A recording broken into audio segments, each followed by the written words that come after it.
Harvey creating a path of destruction that is being felt across 50 counties in Texas. Texas Governor Greg Abbott activating 3,000 National Guard members to help with rescue and recovery operations. Joining me now is Texas Governor Greg Abbott. Governor, thanks for coming on this morning. Thank you, Sandra. What is the situation right now? People are waking up after a summer weekend and wondering, how bad is this? Well, of course, it is very bad. You've seen the images on TV, but it will continue to be a challenge for a few more days because there will be more rain come down in the Houston area, as well as these swollen bayous will continue to have water flow down, and as a result, the flooding is not going to end anytime soon. As a result, our first and foremost task is to continue and to expand our search and rescue mission so that we can get everybody to safe ground. How do you prepare for what may be coming next, Governor? Waking up this morning, I know you said you only got a few short hours of sleep last night, but now learning that other areas of your state could see upwards of 20, 25 inches more rain. How do you prepare for the unknown at this point? Right. One thing that we do is to address the known, which is the high water in Houston. And overnight, what we did was to assemble another 150 boats, as well as 300 high water vehicles to send to Houston, Texas, to help the evacuation process of the flood victims there. But then, as you point out, there is worsening weather to the east of Houston over to the Beaumont area, where people there will be suffering very severe consequences because of rising water there. So we're working on ensuring that people in the local areas in East Texas that will be subject to flooding will listen to and heed the warnings by their local officials. You heard earlier from the acting DHS Secretary Elaine Duke saying, we're not out of the woods yet. This is still a dangerous and historic storm. Governor, are you getting the help and aid that you need from a federal level? We are. We began working with federal officials, including the acting Secretary of Homeland Security, before the hurricane even hit. And I visited with her on several occasions, as well as Brock Long, as well as the president himself.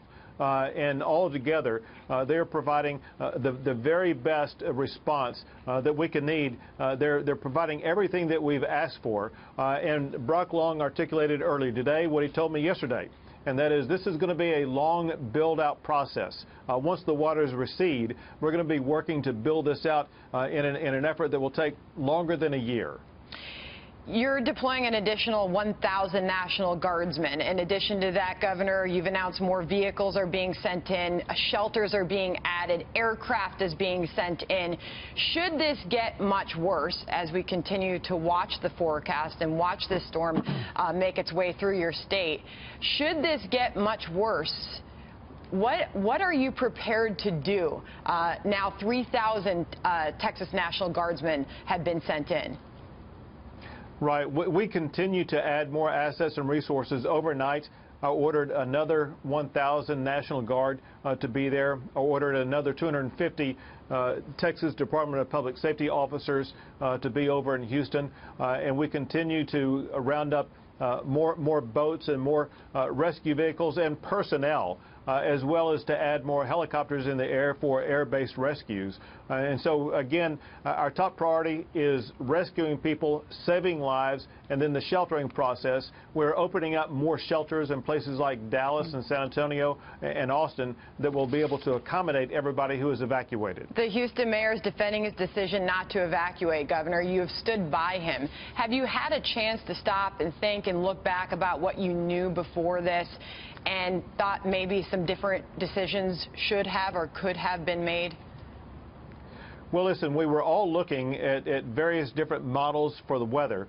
And I think that we simply can't second guess what the local officials' decision was. What we need to do at this particular time is to everybody come together and help our fellow Texans get to safety and then begin the rebuilding process. And Governor, you just heard the report from the ground in the White House. The White House saying President Trump still plans on coming down there tomorrow and assessing the damage. Is that a good time for the president to come down?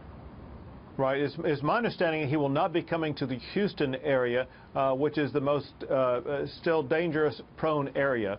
Instead, it will be closer to where the hurricane came across shore, which is closer to the Corpus Christi or San Antonio area.